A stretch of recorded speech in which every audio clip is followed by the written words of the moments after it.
नमस्कार। आज मैं doctor Sanjeev Kumar Singh, faculty of commerce, Jamshedpur cooperative college, आज बीकॉम सेमेस्टर 5 का विषय बैंकिंग एंड इंश्योरेंस के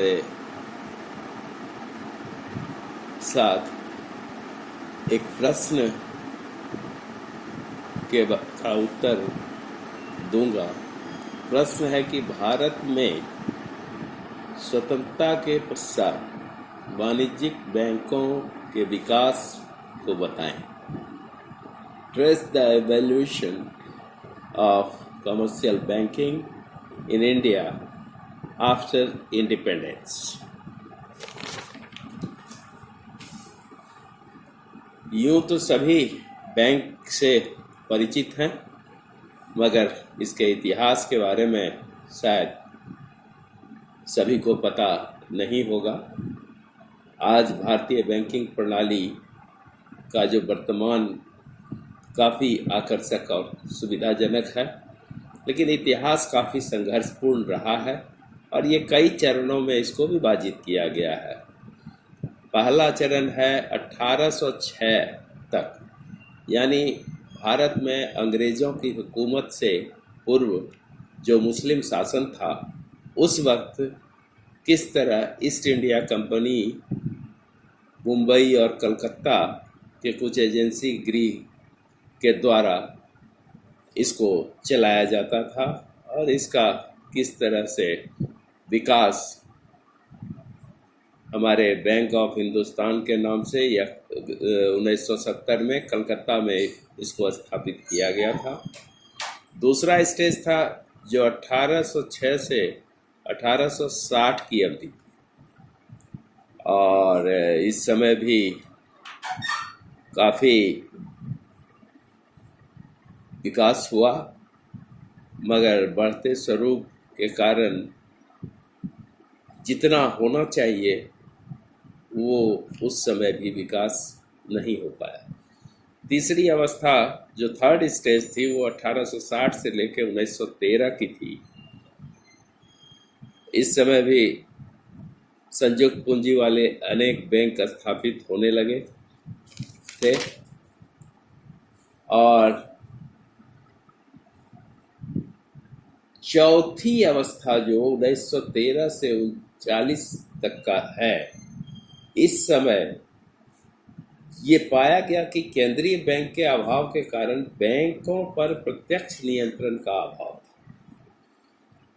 कई बैंक अपनी जो पूंजी को वास्तविक से अधिक दिखाकर ग्राहकों को गुमराह करते थे।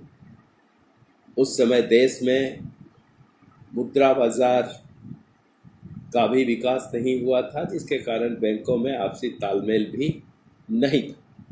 आर्थिक संकट के समय इन बैंकों को कहीं से किसी प्रकार की सहायता नहीं मिलती थी और ये 1925 में भारत सरकार ने अपने सुझाव और प्रस्ताव के बाद देश में पृथक केंद्रीय बैंकों की स्थापना पर अपना विचार देने के लिए हिल्टन यंग कमीशन को नियुक्त किया। केंद्रीय बैंक के रूप में रिजर्व बैंक ऑफ इंडिया की स्थापना का सुझाव दिया था। भारत सरकार ने इस सुझाव का स्वागत करते हुए जनवरी 27 में तत्कालिक विधानसभा में gold standard and reserve bank of India विधेयक पास किया, किंतु मतभेद होने के कारण बिल पास नहीं हो सका। लेकिन ये सतत प्रयास के बाद 8 सितंबर 1933 को भारतीय विधानसभा में एक विधेयक रखा गया जो 22 दिसंबर 1933 को पारित हो गया। फिर 16 जनवरी 34 को काउंसिल ऑफ स्टेट्स द्वारा पारित कर दिया गया और 16 मार्च 1934 को गवर्नर जनरल की मंजूरी मिल जाने के बाद reserve bank of India act 1934 पारित हो गया। और 1 अप्रैल 1935 से इसने विधिवत अपना कार्य प्रारंभ कर दिया। ये जो कार्यकाल था, ये फोर्थ स्टेज था, जो 1913 से लेकर 39 के बीच में ये स्थापित हुआ, और 1939 से 46 की अवधि में बैंकिंग विकास के क्षेत्र में यह अवधि भारतीय बैंकों के लिए स्वर्णिम अवधि मानी जाती है, जो 5वीं अवस्था थी, यानी 1939 से 1946। इस समय तक देश में बैंकिंग का अच्छा माहौल तैयार हो चुका था, जिसके परिणाम स्वरूप बैंकों का डिपॉजिट बढ़ने लगा। औद्योगिक माहौल बनने के कारण ऋण की भी मांग बढ़ने लगी, और हमारे यहाँ ऋण और निक्षेप दोनों बढ़ने से बैंकिंग व्यवस्था में संतुलन कायम था, और शाखाओं का भी इस अवधि में काफ़ी विस्तार किया। नए बैंक भी इस अवधि में स्थापित हुए, और इसी अवधि में द्वितीय विश्व युद्ध की अवधि का ये था। प्रारंभिक काल में द्वितीय विश्व युद्ध का प्रभाव बैंकों पर अवश्य पड़ा। लोग जमा धन बैंकों से निकालने लगे, लेकिन धीरे धीरे स्थिति में सुधार हुआ, और बैंकों की स्थापना विशेष रूप से शहरों में की गई। इसके अलावा जिस क्षेत्र में पहले से बैंक थे, वहीं अन्य बैंक स्थापित होने लगे।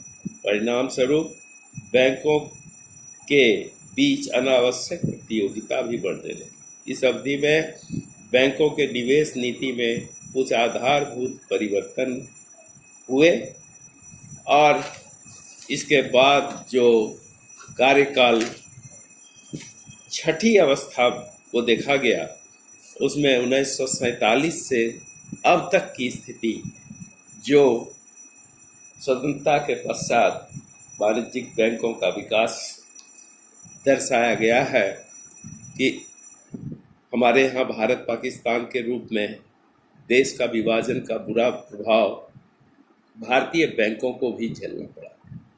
खास करके पंजाब और बंगाल के विभाजन के फलस्वरूप वहाँ के बैंकों को भी शरणार्थी के भांति भारत में शरण लेनी पड़ी थी। परिणाम स्वरूप अनेक बैंक फेल हो चुके थे, चूँकि उस समय तक देश में केंद्रीय बैंक के रूप में रिजर्व बैंक ऑफ इंडिया की स्थापना हो चुकी थी। इसलिए बैंकों की रक्षा करना रिजर्व बैंक की जिम्मेदारी हो गई थी। रिजर्व बैंक ने एक नई योजना को भी चालू किया था। इस योजना के अनुसार अनुसूचित बैंक को स्वीकृत प्रतिभूति के आधार पर रिजर्व बैंक से ऋण लेने की भी सुविधा प्रदान की गई थी। साथ ही साथ शरणार्थी बैंक के पुनर्वास की भी व्यवस्था की गई। भारत सरकार ने रिजर्व बैंक को अधिक शक्तिशाली बनाने के लिए 1 जनवरी 1949 को उसका राष्ट्रीयकरण कर दिया। इसी वर्ष बैंकिंग अधिनियम भी पारित हो गया। सन 1955 में इंपीरियल बैंक ऑफ इंडिया का राष्ट्रीयकरण करके उसका नाम स्टेट बैंक ऑफ इंडिया कर दिया। 1 जुलाई 55 से विधिवत अपना कार्य भी प्रारंभ कर दिया। इस समय बैंकों की स्थिति काफ़ी अच्छी होने लगी, किंतु अनेक बैंक इसी अवधि में फेल हो चुके थे।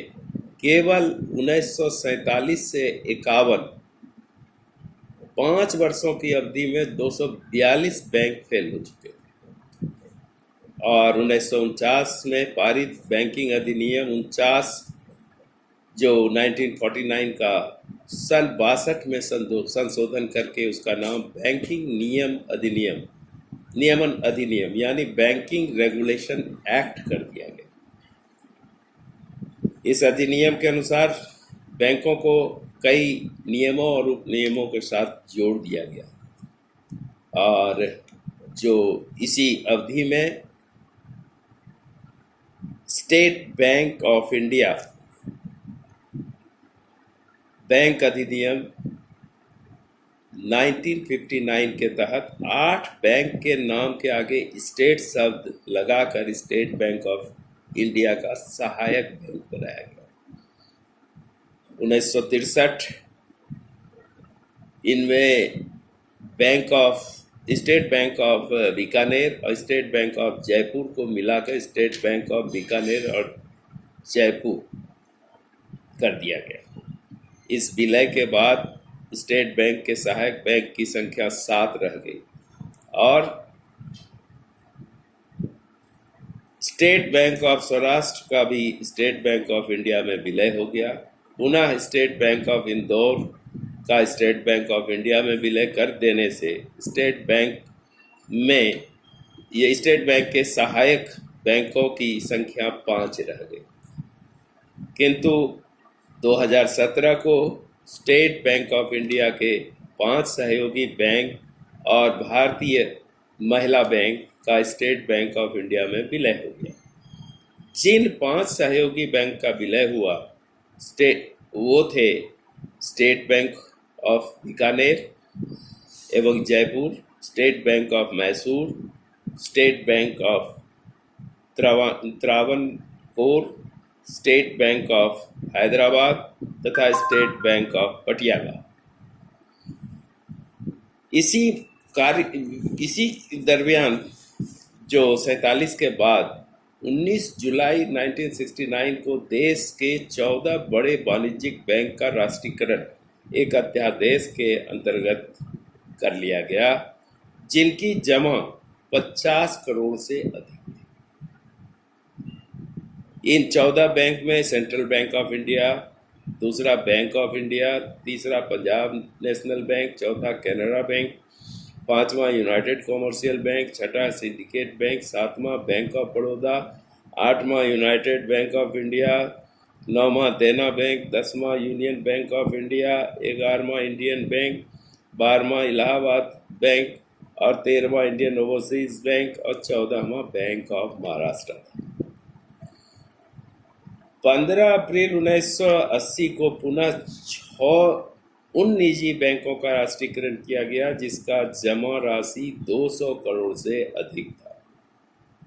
उसमें पंजाब एंड सिंध बैंक पहला, दूसरा न्यू बैंक ऑफ इंडिया, तीसरा आंध्रा बैंक, चौथा विजया बैंक, 5वां कॉरपोरेशन बैंक और 6ठा ओरिएंटल बैंक ऑफ कॉमर्स। इस प्रकार वर्ष 1980 में स्टेट बैंक ऑफ इंडिया और इसके सहायक बैंकों को छोड़कर देश में राष्ट्रीय बैंकों की संख्या 20 हो गई।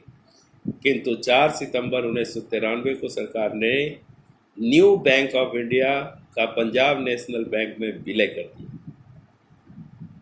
इससे राष्ट्रीयकृत बैंकों की संख्या 20 से घटकर 19 रह गई। पुनः आईडीबीआई बैंक को सार्वजनिक बैंक की सूची में शामिल कर देने से इसकी संख्या 20 हो गई। इस प्रकार हमने देखा कि किस तरह छठी अवस्था यानी 1947 से अब तक जो बैंकों का विकास हुआ है वो काफ़ी अच्छा है और हम कह सकते हैं कि भारतीय बैंकिंग प्रणाली का वर्तमान काफ़ी आकर्षक एवं सुविधाजनक है। इसका इतिहास भले ही संघर्षपूर्ण रहा है, किंतु इसके विकास के इतिहास को हम इस प्रकार जो छठी अवस्था है वो 1947 यानी आज़ादी के पश्चात की अवस्था है और उसमें बैंकों का विकास काफ़ी अच्छा हुआ है। नेक्स्ट आगे पुनः देखेंगे। धन्यवाद।